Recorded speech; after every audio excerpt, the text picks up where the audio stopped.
inflasi akademik.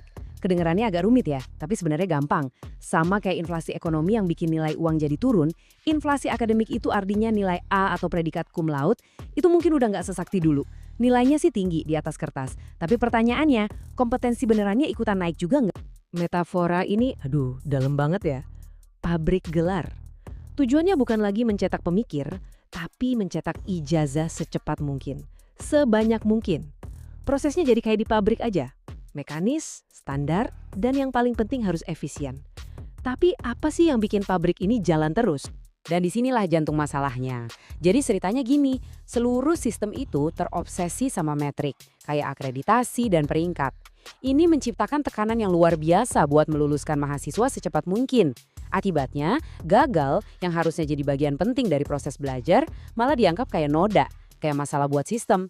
Hasilnya, ya udah, standarnya dibikin lebih fleksibel. Bukan karena dosennya nggak mau ngajar bener, tapi karena sistemnya sendiri nggak ngasih ruang buat proses belajar yang kadang butuh jatuh bangun. Oke. Gampang banget ya kalau kita nyalahin sistem.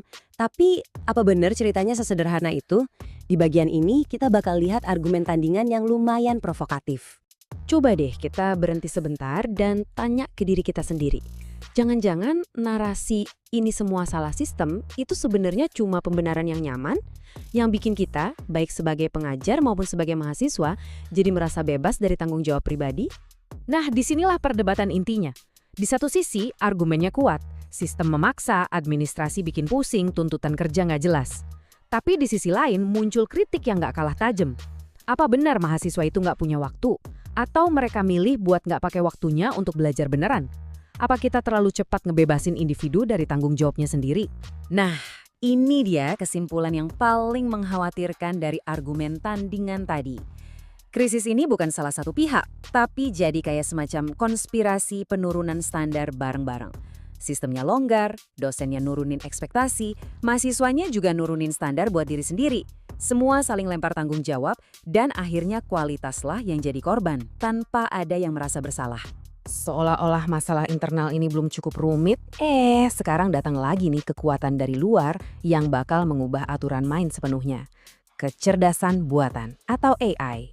Munculnya AI di dunia pendidikan itu bukan lagi cuma soal siapa yang punya akses internet cepat. Ini jauh lebih fundamental. Ada risiko kita jadi terlalu bergantung sama mesin dan kemampuan berpikir mandiri kita jadi tumpul. Peran guru juga harus berubah total, bukan lagi cuma ngasih informasi, tapi jadi mentor. Dan yang paling penting, AI ini masa kita bertanya, emangnya teknologi bisa ngajarin kita jadi manusia yang punya empati dan kejujuran? Dan di sini, kita nemuin sebuah paradoks yang